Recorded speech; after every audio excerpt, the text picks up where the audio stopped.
आए थे आप अभी? हमारे साथ कम से कम 131 विधानसभा कटरा से 100 लोगों की संख्या थी। जी जी, तो काफ़ी समय से चले होंगे आप घर से? हम करीबन 11 बजे घर से चले थे जी और सभी लोगों को इकट्ठा करके हम यहाँ पर 1 बजे उपस्थित हो गए थे। जी, देखिए ये डॉक्टर साहब हैं कि वो बोलते हैं कि ना लगाव होना चाहिए, लगाव होने के बाद कुछ नहीं होता। अगर लगाव नहीं होता तो ये अपनी दुकान बंद करके नहीं आते।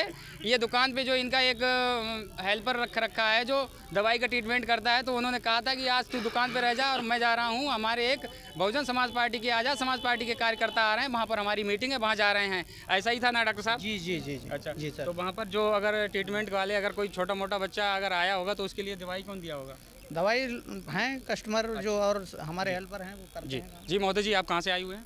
जगदीश पटेल 131 विधानसभा कटरा से आया हूँ, पूर्व सैनिक हूँ जी और आज़ाद समाज पार्टी में आस्था रखता हूँ। जी जी वैसे तो मैं मानवर BR जो अंबेडकर साहब जो थे, जी वो एक सेना के एक सूबेदार के पुत्र थे जी और ऐसी जो व्यक्ति होता है जिसकी विचारधारा दबे कुचले शोषित पीड़ित वंचितों असहाय लोग हैं, उनकी आवाज़ को उठाना और उनके हक और अधिकार को दिलाना, जी उन्हीं से प्रेरणा लेकर के, उन्हीं से प्रेरित होकर के मेरे रोम रोम के अंदर जो है अंबेडकर वादी सिद्धांत जो है भरे हुए हैं। और वर्तमान में नगीना से सांसद जो चंद्रशेखर जी जो हैं, पूरे भारत के अंदर वही एक ऐसे सांसद हैं जो दबे कुचले शोषित वंचितों की आवाज़ जो है वो धरातल पर उठाते हैं और SC ST OBC एवं मुस्लिम किसी भी समाज के जो भी महापुरुष जिनके त्याग की बदौलत जो इस भारत के जो मूल निवासी हैं, जिन्होंने आज़ादी में पूरा अपना क्रांतिकारी रोल दे करके ना जाने कितनी कुर्बानी दे करके जो देश को आज़ाद कराया हुआ है, वही एक ऐसे व्यक्ति हैं जो मनवादी लोग उस विचारधारा को ख़त्म करके BR अम्बेडकर साहब के जो विश्व में सबसे महत्वपूर्ण संविधान है, जिसको वो ख़त्म करके नष्ट नाबूद करना चाहते हैं, उसको पुनः स्थापित करने के लिए और जिस तरह से जो धरोहर जो हमारे लिए सौंपी है उसको हम आजीवन बरकरार रखें, उसी के लिए हम लोग संघर्षरत हैं। अच्छा। और इस शाहजहाँपुर शहीदों की जो नगरी है 131 विधानसभा के अंदर मैं आपको ये आश्वासन देना चाहता हूँ, कुछ लोग जो हैं इस ददरौल विधानसभा की बात करते हैं, इस जनपद के अंदर निगोई विधानसभा से बसपा के ही रोशनलाल वर्मा जी जो थे विधायक बने थे। और मैं आश्वासन दिलाना चाहता हूं कि वर्तमान में जो है 131 विधानसभा इस शहीदों की नगरी में चुन करके वहां से विधायक जाएगा 2027 में।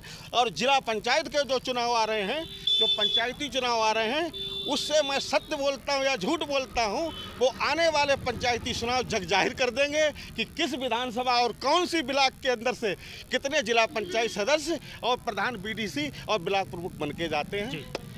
मैं तो अपनी अंतिम सांसों तक जो है अंबेडकरवाद की विचारधारा से हूँ कि मेरी कोई जाति धर्म नहीं है, केवल एक विचारधारा है। जनप्रतिनिधि का काम होता है नीतियाँ बनाना और विचारधारा के ऊपर ही लड़ाई होती है। ऐसा नहीं लगता है कि आज से 2 साल या 10 साल पहले जो बहुजन समाज पार्टी का जो भी है डॉक्टर BR अम्बेडकर साहब का जो सपना था वो समाज सोया हुआ था कि अब आज़ाद समाज पार्टी ने जगाने का काम किया है, ऐसा कहाँ से कहाँ तक लगता है? ऐसा चंद्रशेखर आज़ाद जी के जो 10 सालों से जो सड़कों से लेकर के संसद तक जो संघर्ष है, उससे भले ही वो सांसद अकेले हों, लेकिन YouTube चैनल और मीडिया के तहत एक अकेला ही सांसद जो है वो पूरे भारत के अंदर एक तहलका मचा दिया वाला है। हम लोगों को केवल गांव में जाने की आवश्यकता है, ना जाने उनको उनसे प्रभावित होकर के ना जाने कितने लोग जाना चाहते हैं, लेकिन यहाँ पर एक SC समाज नहीं, सर्व समाज के लोग जो मतलब परस्त जो लोग होते हैं, वो लोग जिसकी सत्ता होती है उसी से जुड़ना चाहते हैं। और आने वाला जो समय जो आएगा दिन पे दिन, क्योंकि 20% हमेशा याद रखना।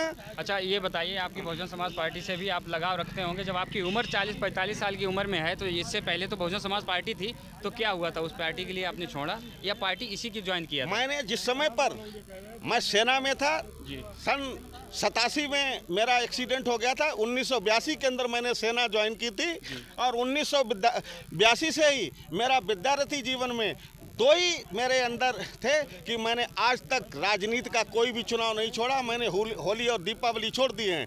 जिस समय पर मेरी गाड़ी पर हाथी का झंडा लग करके जाते थे कटरा के राजीव कश्यप, उस समय पर मेरे चेला जिन्होंने पार्टी से जुड़े थे, जब हमको लोग कहते थे ये लजावन वाली पार्टी जा रही है, जब मेरा झंडा और जीप उस समय पर चलती थी तब झंडा लेकर के हम जाते थे तो मुझे लजावन वाली पार्टी लोग कहते थे। और वो हमने उससे नफरत नहीं ली और उत्साह और भरा और 4 बार सरकार उत्तर प्रदेश के अंदर उसी पार्टी की बनी है। अब धीरे धीरे कुछ लोगों ने मतलब परस्ती के कारण कुछ पार्टी की नीतियां ऐसी हो गई कि जिनके लिए वो हक और अधिकार मिलने चाहिए वो उन्हें ना मिल पा करके मतलब परस्त लोगों का पार्टी के ऊपर कब्जा हो गया, पार्टी का विनाश हो गया। आज पुनः व्यवस्था के लिए, दबे कुचले लोगों के लिए आगे बढ़ाने के लिए चंद्रशेखर भाई आज़ाद जी जो हैं एक बार फिर उत्तर प्रदेश के अंदर दबे कुचले शोषित वंचितों की लड़ाई लड़ रहे हैं। अच्छा जी, बताइए बहुजन समाज पार्टी और आज़ाद समाज पार्टी का कहाँ लगता है कि ये एक गठबंधन हो सकता है या नहीं? बहुजन समाज पार्टी और आज़ाद समाजवाद पार्टी मैं डेली ही लगभग देखता हूँ। चंद्रशेखर भाई कभी भी ये नहीं चाहते हैं, वो इतने परिपक्व हैं, उनकी उम्र कम अवश्य है लेकिन वो राजनीति के और वो इसके संविधान के इतने परिपक्व व्यक्ति हैं, वो कभी भी कोई ऐसा नहीं करेंगे। जिस दिन बहन जी स्वयं ही बोल देंगी कि मुझे लड़ना ही लड़ना है, वो तो इस तरह के हैं, उनसे हर तरह का समझौता और उनके क्योंकि हमेशा उनका सम्मान करते हैं, वो उनकी इच्छा के विपरीत इच्छा के विपरीत नहीं। और 100% मैं बोल रहा हूँ कि बीएसपी और आज़ाद समाज पार्टी है, दोनों मिलकर के ही चुनाव लड़ेंगे। उनके विपरीत नहीं। वो चाहे कोई भी कार्ड समझ लीजिए उनके ऊपर, जहाँ से वो एकदम ही आई तो हुआ नगीना के अंदर। अभी इन्होंने बताया था महोदय जी, इन्होंने ये बताया था कि आज़ाद समाज पार्टी और बहुजन समाज पार्टी का गठबंधन हो सकता है, तो कहाँ तक लगता है कि हो सकता है या नहीं? ऐसा है कि जो बाबा साहब डॉक्टर भीमराव अम्बेडकर मनोहर साहब की विचारधारा की जो लड़ाई थी, मिशन मूवमेंट की थी जी, बसपा कहीं ना कहीं विचारधारा से भटकी हुई है, जो विचारधारा से भटकी हुई है, इस कारण बसपा को हमेशा नुकसान हुआ है। आज विचारधारा की अगर कोई लड़ाई लड़ रहा है तो भाई चंद्रशेखर आज़ाद दमखैर लड़ रहे हैं। बहन जी ने भी तो विचारधारा की लड़ाई लड़ी थी। हाँ, बहन जी ने जब विचारधारा थी तो बहन जी 4 बार सत्ता में आई हैं। जिस दिन तो विचारधारा छूटी उस दिन तो बसपा गिराफ गिरा है। क्यों संगठन पार्टी और विचारधारा में बड़ा विचारधारा ही है और विचारधारा के लिए हम लोग जुड़ते हैं, विचारधारा के लिए लड़ते हैं। दूसरी बात जानकारी के लिए बता दूं, इस देश का, इस दुनिया का आरएसएस सबसे बड़ा संगठन है। आज भीम आर्मी आरएसएस से भी बड़ा संगठन है, ये पूरी दुनिया में जानते हैं, पहचान है। इसलिए आने वाला समय नहीं कहीं कभी लोगों को ये नहीं पता चलता है कि भीम आर्मी और आज़ाद समाज पार्टी ये एक ही पार्टी है। ये लोगों को ये नहीं पता है कि भीम आर्मी एक अलग चीज़ है और आज़ाद समाज पार्टी एक अलग चीज़ है। ऐसा है कि अभी पार्टी को 4 साल हुए हैं, 5वें साल में चल रहे हो आप लोग। जो हमारे मौका प्रस्त नेता आज पार्टी में हैं, वो कहीं न कहीं अपने स्वार्थ के कारण जो युवा पार्टी चंद्रशेखर भाई की सोच और विचारधारा जो है, युवाओं को नेता बनाना, उनको टारगेट करके सही करके लाना, उनको टारगेट करके सही जगह पे लाना, उनको नेता बनाकर मंजिल पे ले आना, हक अधिकार की लड़ाई लड़ना। यहाँ पे उन जो स्वार्थ के नेताओं के चक्कर में जो है ऐसा हो रहा है। आने वाले समय बहुत जल्दी चंद्रशेखर भाई कैडर के माध्यम ले रहे हैं। 8-9 तारीख मार्च में भीम आर्मी का कैडर चल रहा है, क्यों भीम आर्मी से नेता तैयार करा जाएगा और आज़ाद समाज पार्टी को बुलंदी तक ले जाया जाएगा। यही मिशन है, मूवमेंट है, विचारधारा है। चलिए, बहुत अच्छी बात है। हमें बहुजन समाज आज़ाद समाज पार्टी के कार्यकर्ता से मिलकर बहुत खुशी हुई है। जय भीम, जय भारत।